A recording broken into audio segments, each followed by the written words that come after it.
goes by several names: China White, fentanyl, and synthetic opioid. But regardless of what you call it, it's still a death drug, and it's available on the internet. Tonight, in a special report, Regional News Director Randy Swan tells us how Mississippi became the focal point in an international drug trade investigation.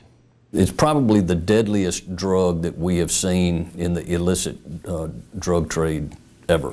And John Dowdy has seen plenty in his many years of law enforcement service.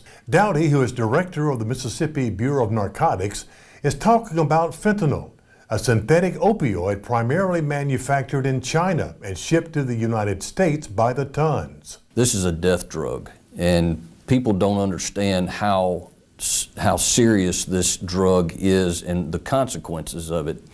That's one of the reasons we're putting forth as much effort as we can to get as much of this off the street as possible.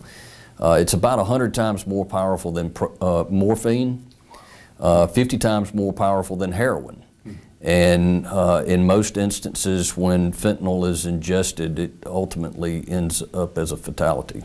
Gulf Coast authorities recently made a traffic stop that became the focal point of the international drug trafficking ring.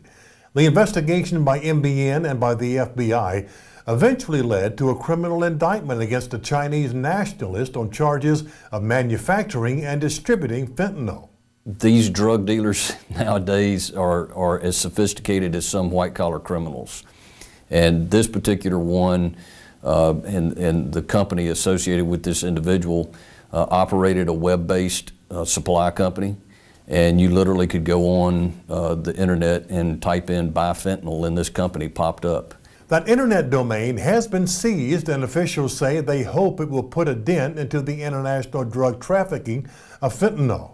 As far as the opioid epidemic in America, and in particular Mississippi, Dowdy says, one of the things that we're trying to do is work with the providers and prescribers that are putting the prescription painkillers in the hands of Mississippi citizens, and the doctors in this state have really stepped up to the plate, and I think we're going to see some major changes in prescribing habits. Dowdy says his agency will also be introducing legislation to increase penalties for drug dealers who sell heroin and fentanyl.